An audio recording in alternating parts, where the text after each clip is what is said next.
श्राद्ध के दिनों में मंत्र पढ़कर हाथ में तिल, अक्षत, जल लेकर संकल्प करना चाहिए। तो मंत्र के प्रभाव से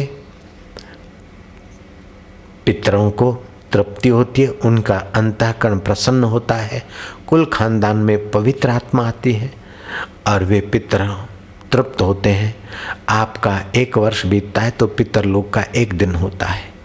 आप वर्ष में 1 बार भी श्राद्ध कर लेते हैं विधिवत तो वे तृप्त होते हैं। और ये आप जो खिलाते हैं उन चीज़ों का केवल भाव ही उन तक पहुंचता है और उस भाव से वे तृप्त होते हैं।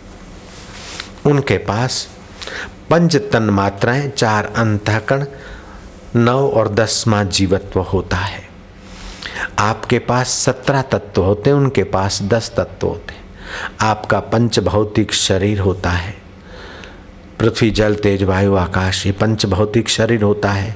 5 कर्म इंद्रियाँ होती है, 5 ज्ञान इंद्रियाँ होती है और चतुष्ट अंतःकरण। 19 तत्व अथवा मन बुद्धि को चित्त अहंकार में सम्मिलित करके 17 तत्व मान लो।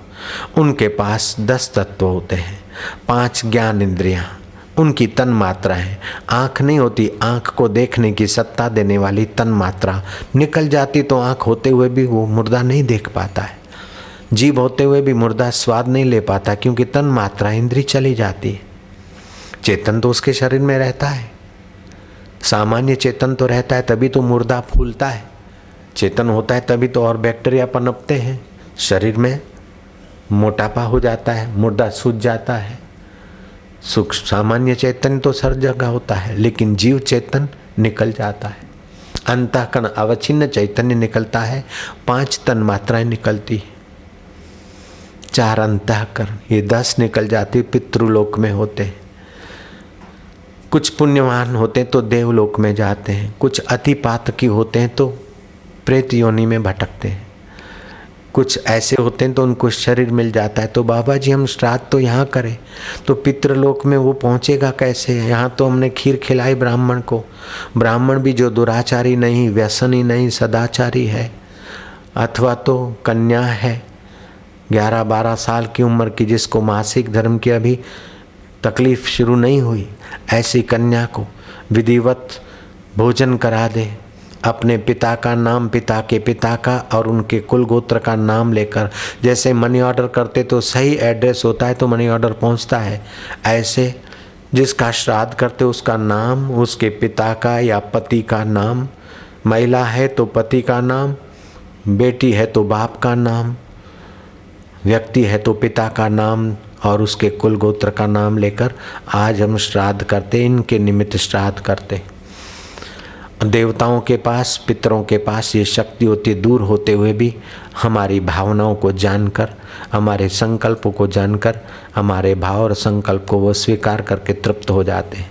जैसे बड़े लोगों के आगे आप पवित्र व्यवहार करते, कोई चीज़ भी नहीं होती लेकिन आपके पवित्र व्यवहार से वे तृप्त हो जाते हैं, ऐसे श्राद्ध कर्म उनके निमित्त करते हो वो तृप्त हो जाते हैं। उनका आंशिक सूक्ष्म भाग उनको मिलता है, सूर्य के किरणों के द्वारा वो आंशिक सूक्ष्म भाग उनको पहुंचता है, मंत्र और सूर्य के किरणों और ईश्वर की नियति के अनुसार।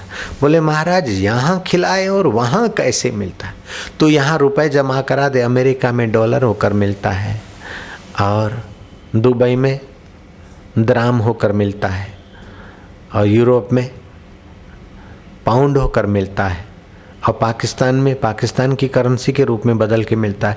जब ये मानवीय सरकार, पगार लेने वाली सरकार, पगार लेने वाले हैं ये मुलाजिम और कारकुन क्लर्क तुम्हारी करेंसी बदल सकते हैं, तो ईश्वर की सृष्टि के जो ईश्वर की प्रसन्नता के लिए काम करती प्रकृति ये व्यवस्था कर दे, इसमें क्या बड़ी बात है? एक आँख से न दिखने वाला जीवाणु व्यक्ति बन जाता है, सेठ साहूकार बन जाता है, नेता जनता बन जाता है, न जाने क्या क्या बन जाता है और उसके कर्म के अनुसार उसका स्वभाव और स्वभाव के अनुसार कर्म और कर्म के अनुसार गति हो जाती है।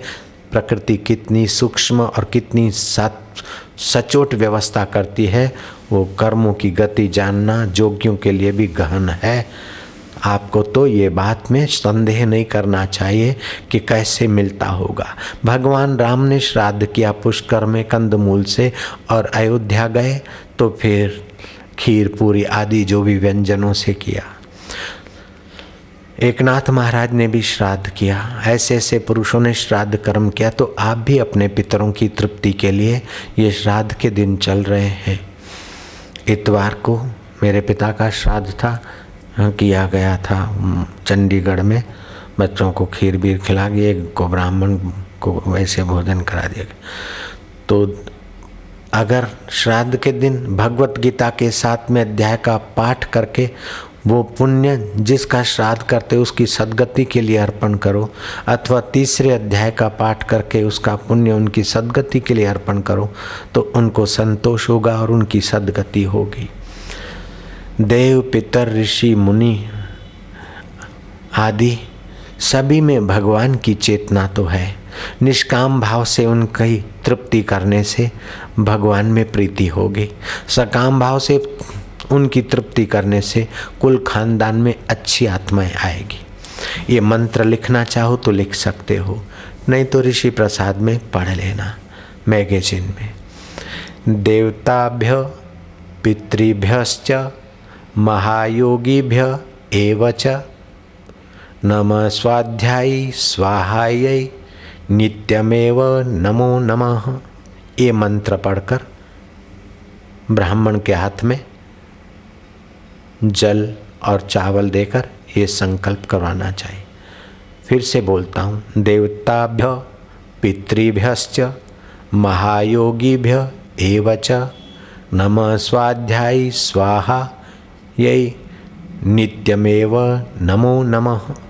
3री बार बोलता हूँ, देवताभ्य पितृभ्यश्च महायोगीभ्य एवच नमः स्वाध्यायी स्वाहा यही नित्यमेव नमो नमः। कैसेट में भी आ गया होगा, आपने भी लिख लिया होगा। इस प्रकार श्राद्ध करने से भगवान ने 5000 वर्ष पहले गीता में जो बात कही वो आप उच्चारण करेंगे। यान्ति देवव्रता देवान, यान्ति देवव्रता देवान, पितृयान्ति पितृव्रतान, पितृयान्ति पितृव्रतान, भूतानि यान्ति भूतेजा, भूतानि यान्ति भूतेजा, यान्ति मध्याजिनोपिमाम, यान्ति मध्याजिनोपिमाम। देवताओं का पूजन करने वाले देवताओं को प्राप्त होते हैं, पितरों का पूजन करने वाले पितरों को, और भूत प्रेतों का पूजन करने वाले भूत प्रेतों को, परंतु मेरा पूजन करने वाले मेरे को ही प्राप्त होते हैं।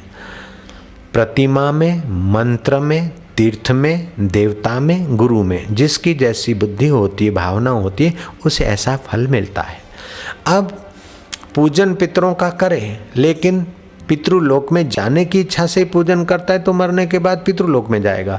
लेकिन पितरों की भलाई के लिए करता है, निष्काम भाव से करता है, कर्तव्य बुद्धि से करता है, भगवान की प्रसन्नता के लिए करता है, तो हृदय प्रसन्न होकर उसके हृदय में भगवान प्रकट होंगे। भूत प्रेत की सद्गति के लिए कुछ कर ले तो ठीक है, लेकिन भूत प्रेत मुझे ये दे दे, मुझे वो दे दे, और भूत प्रेतों का भगत बन जाता है तो मरते समय फिर वो भूत प्रेत की योनि में जाता है। किसी के मंगल के लिए काम करो भगवान के नाते तो भगवान को पाओगे, और भगवान का भजन भगवान के लिए करो तो भगवान को पाओगे। लेकिन भगवान का भजन करते हो, शत्रु की टांग टूट जाए, मेरे को बेटा मिल जाए, मैं मिनिस्टर बन जाऊं, मैं फलाना हो जाऊं, तो अभी नहीं तो दूसरे जन्म में, लेकिन ये पदवियां तो मिलेगी, अंत में ये छोड़कर फिर से जन्मो और मरो। इसलिए भगवान ने साफ कह दिया कि मेरे निमित्त करते वो मुझे पा लेते हैं, अर्थात वो भगवान के साथ एकाकार होकर मुक्त आत्मा हो जाते हैं।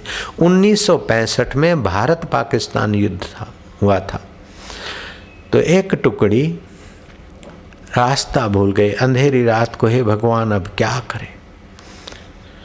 तो इतने में एक अजगैबी आदमी आया कि मेरे पीछे पीछे चलो, मैं तुम्हें रास्ता दिखाता हूँ। आदमी जल्दी जल्दी चलता गया और लकड़ी की छोटी सी पुलिया पार करा कर हिंदुस्तान की सरहद और यहाँ से पाकिस्तान पर अच्छी तरह से वार होगा, वो जगह बताकर वो व्यक्ति अदृश्य होने को था। तो देखा कि उसके पीठ पे बड़ा सा घाव। बोले ये कैसे? बोले मुझे गोली लगी थी।